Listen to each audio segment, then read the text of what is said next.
हैं, वो कमोवेश एक पर्टिकुलर वर्ग जो है, जो कट्टरपंथी हैं, आतताई हैं, जिहादी हैं, उनसे परेशान है। और आज भारत में 9 राज्य ऐसे हैं जहां पर हिंदू अल्पसंख्यक हो गए हैं।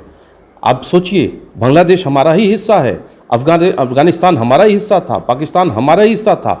अब जब हमारे अस्तित्व पर खतरा मंडरा रहा है तो बटेंगे तो कटेंगे, सबके अंतर्मन की भावना है, देश के अंतर्मन की भावना है। इसलिए ये पंचलाइन सदी की पंचलाइन है और इसने लोगों को एकजुट करने में बहुत बड़ी भूमिका निभाई है। देखिए, अखिलेश यादव का जीत का अगर इतना ही भरोसा है तो तिथि की क्या चिंता करते हैं, पहले हो चाहे बाद में हो। उनको लड़ना चाहिए चुनाव, इतना घबरा क्यों रहे हैं? उनको घबराना नहीं चाहिए। उत्तर प्रदेश में उपचुनावों की तिथि बदलने के पीछे कारण था, विधानसभा के चुनाव चल रहे हैं, सभी पार्टियां व्यस्त हैं और कई पार्टियों ने चुनाव आयोग को निवेदन किया कि इस तिथि को आगे बढ़ाया जाए, तो इसलिए आगे बढ़ा करके एक ही तिथि पर विधानसभा के चुनाव और उपचुनाव को लाया गया। तो इसमें उनको इस समय उत्तर प्रदेश सहित विभिन्न प्रदेशों में उपचुनाव और विधानसभा चुनाव भी विभिन्न प्रदेशों में चल रहे हैं। जिस तरीके से योगी आदित्यनाथ का जो पंच लाइन था वो अब लगातार गूंजता जा रहा है और जिस तरीके से इस समय जो चुनाव की तिथि बदली गई है उसको भी लेकर राजनीतिक सियासत तेज हो गया है। हमारे साथ हैं गौरव मिश्रा जी, हैं बीजेपी प्रवक्ता हैं और इनसे हम बात करेंगे कि जिस तरीके से चुनाव आयोग ने तिथि में बदलाव की और जिस तरीके से योगी आदित्यनाथ ने जो पंच लाइन थी वो आज एकदम हर जगह गूंज रहा है, हर लोगों के जुबान पे चल रहा है, वो आने वाले वक्त में जो भी चुनाव होंगे उसमें कितना असर डाल पाएगा। गौरव जी, ये बताइए कि जिस तरीके से योगी आदित्यनाथ ने कहा कि बटोगे तो कटोगे, ये पंचलाइन आगामी चुनाव में और वर्तमान चुनाव जो चल रहे हैं इसमें कितना असर डाल पाएगा? देखिए, ये सदी की पंचलाइन है, इसको इस तरह से समझने की आवश्यकता है कि भारत का चाहे सांस्कृतिक बंटवारा हो, चाहे राजनीतिक बंटवारा हो या क्षेत्रफल का बंटवारा हो, वो बिखरने के कारण ही ऐसा हुआ है। इतिहास गवाह है, जब जब हम बिखरे हैं तब तक हम कटे हैं। और कमोवेश यही भाषा अन्य नेताओं ने अलग अलग तरीके से समय समय पर की है। लेकिन अब जब खतरा बिल्कुल आसन्न है, पूरे दुनिया में आप देखिए, इंग्लैंड की डेमोग्राफी बदल गई, अमेरिका की डेमोग्राफी बदल रही है। आपने अभी देखा इजराइल में किस तरह से युद्ध चल रहा है, लेबनान में युद्ध चल रहा है, ईरान में युद्ध चल रहा है। हर जगह जो नेटिव्स हैं वो कमोवेश एक पर्टिकुलर वर्ग जो है, जो कट्टरपंथी हैं, आतताई हैं, जिहादी हैं, उनसे परेशान है। और आज भारत में 9 राज्य ऐसे हैं जहां पर हिंदू अल्पसंख्यक हो गए हैं। आप सोचिए, बांग्लादेश हमारा ही हिस्सा है, अफगानिस्तान हमारा ही हिस्सा था, पाकिस्तान हमारा ही हिस्सा था।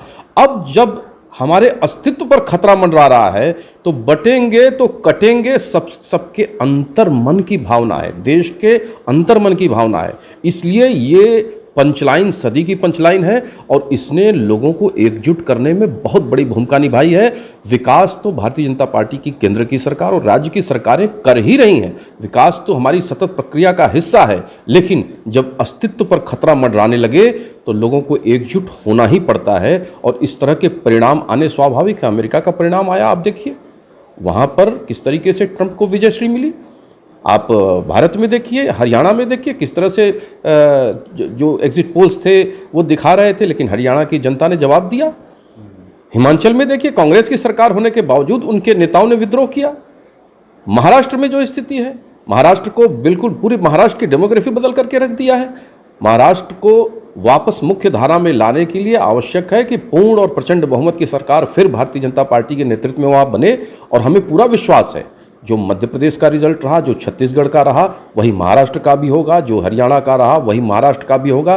थोड़ी ऑक्सीजन 2024 के लोकसभा चुनाव में मिल गई विपक्ष को और उसका बेजा फायदा और जनता के अंदर एक भ्रम का नैरेटिव इस्टेब्लिश करने में, खड़ा करने में कुछ हद तक हम कहेंगे कामयाब हुए। लेकिन जनता कोर्स करेक्शन कर रही है और लगातार जवाब देती चली जा रही है। पश्चिम बंगाल को भी हम नहीं छोड़ेंगे। जिस तरह से पश्चिम बंगाल में एकदम अराजकता का माहौल कायम हो गया है, वहाँ पर एक तरह से जिहादियों का अलग एक राष्ट्र बन चुका है, उसको भी खत्म करना हमारी प्रमुखता है, उसको भी हम खत्म करेंगे। लेकिन जिस तरीके से जो उपचुनाव हो रहे हैं उत्तर प्रदेश में और तिथि को लेकर एकदम घमासान मचा हुआ है, लगातार अखिलेश यादव प्रहार कर रहे हैं भारतीय जनता पार्टी पे कि हार के डर से इन्होंने तिथि बदल दी।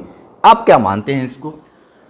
देखिए, अखिलेश यादव का जीत का अगर इतना ही भरोसा है तो तिथि की क्या चिंता करते हैं? पहले हो चाहे बाद में हो, उनको लड़ना चाहिए चुनाव। इतना घबरा क्यों रहे हैं? उनको घबराना नहीं चाहिए। उत्तर प्रदेश में उपचुनावों की तिथि बदलने के पीछे कारण था। विधानसभा के चुनाव चल रहे हैं, सभी पार्टियां व्यस्त हैं और कई पार्टियों ने चुनाव आयोग को निवेदन किया कि इस तिथि को आगे बढ़ाया जाए, तो इसलिए आगे बढ़ा करके एक ही तिथि पर विधानसभा के चुनाव और उपचुनाव को लाया गया।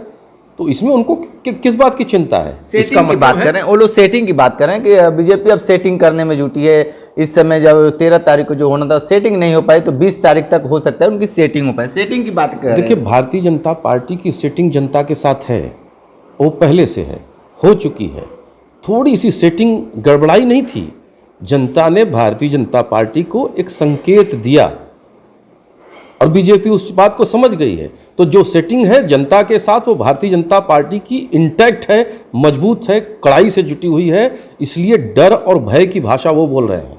चिंता उनके माथे पर दिख रही है, भारतीय जनता पार्टी को नहीं दिख रही है। तिथि आगे हो चाहे पीछे हो, चुनाव में जाओ, चुनाव लड़ो, क्या फर्क पड़ता है उससे। लेकिन 27 को लेकर क्या कहेंगे? ओम प्रकाश राजभर बता रहे हैं कि भाई अब चुनाव ही नहीं होगा, वन नेशन वन इलेक्शन की बातें चल रही है, तो 27 में चुनाव होने की संभावना ही नहीं है। अब वो ये मीडिया में बात कर रहे हैं। देखिए, ओम प्रकाश राजभर जी पराक्रमी नेता हैं और एक समाज को जागृत करने में उत्तर प्रदेश में, विशेष रूप से वो समाज जो बहुत पिछड़ा रहा है, उसको आगे लाने में, मेन स्ट्रीम में उसको खड़ा करने में उनकी बहुत बड़ी भूमिका रही है। और उनका प्रयोग, राजनीतिक प्रयोग लगभग उनके अब तक के राजनीतिक काल में सभी पार्टियों के साथ हो चुका है। और उन्होंने देख लिया, जो सत्ता में शामिल होकर के जो लूट की एक राजनीति होती है, बसपा के नर्चरिंग से वो बाहर आए हैं, बसपा के कल्चर से बाहर आए हैं, सपा के साथ भी रहे, कांग्रेस के साथ भी रहे। एक समय में वो कांग्रेस के साथ, राष्ट्रपति त्रिपाठी जी के साथ रहे, लेकिन अब उनको ये समझ में आ गया कि समग्रता में ही विकास संभव है, सबको साथ लेकर के ही चला जा सकता है। एक कुनबा कोई बढ़ जाए और बाकी सब दब जाएं, वो असंभव है। और इसलिए आज वो उत्तर प्रदेश में भारतीय जनता पार्टी के नेतृत्व में चल रही सरकार में मंत्री भी हैं, अपना अहर्निश योगदान भी दे रहे हैं और भविष्य में उनको स्पष्ट दिखाई दे रहा है कि आज जो ये विपक्ष थोड़ा बहुत उछल कूद कर रहा है, जो विभाजन के आधार पर है, जातिवाद के आधार पर है, वंशवाद के आधार पर है, ये सारे मिथ, ये सारी चीज़ें अब जनता इसको तोड़ रही है, खत्म कर रही है। तो संभव है 2027 में विपक्ष की जो चुनौती है वो नगण्य हो, न के बराबर हो। जनता देख रही है इस बात को, क्योंकि जनता में विश्वसनीयता भारतीय जनता पार्टी की है। जो कहती है भारतीय जनता पार्टी वो करके दिखाती है और डिलीवर करती है। सबसे कमज़ोर, गरीब, जो कामगार नहीं है, जिसके घर कच्चे मकान रहे हैं, उनको छत मिला है, उनको चूल्हा मिला है, उनको सिलेंडर मिला है। तमाम, कोई ऐसा व्यक्ति नहीं जिसको सरकार की योजनाओं का लाभ न मिला हो। तो ये चीज़ें दिख रही हैं, देश ऊपर उठ रहा है, आगे बढ़ रहा है और इस पेस को बरकरार रखना है, इस विकास की गति को कायम रखना एक कड़ी चुनौती है। कहीं वो वापस फिर उसी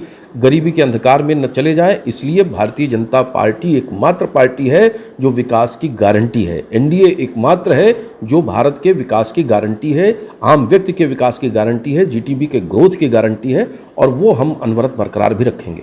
बिल्कुल। बीजेपी प्रवक्ता गौरव मिश्रा जी को सुन रहे थे, बहुत सारी बातें बताए हैं। जिस तरीके से लगातार जो उपचुनाव थे उसको लेकर और बटोगे तो कटोगे पे भी इन्होंने बहुत बड़ा अपना योगदान दिया है। विशेष इंटरव्यू कर रहे थे, तो हमारे साथ बने रहिए काइंडली बनारसी के साथ। हमें दीजिए इजाज़त, नमस्कार, धन्यवाद।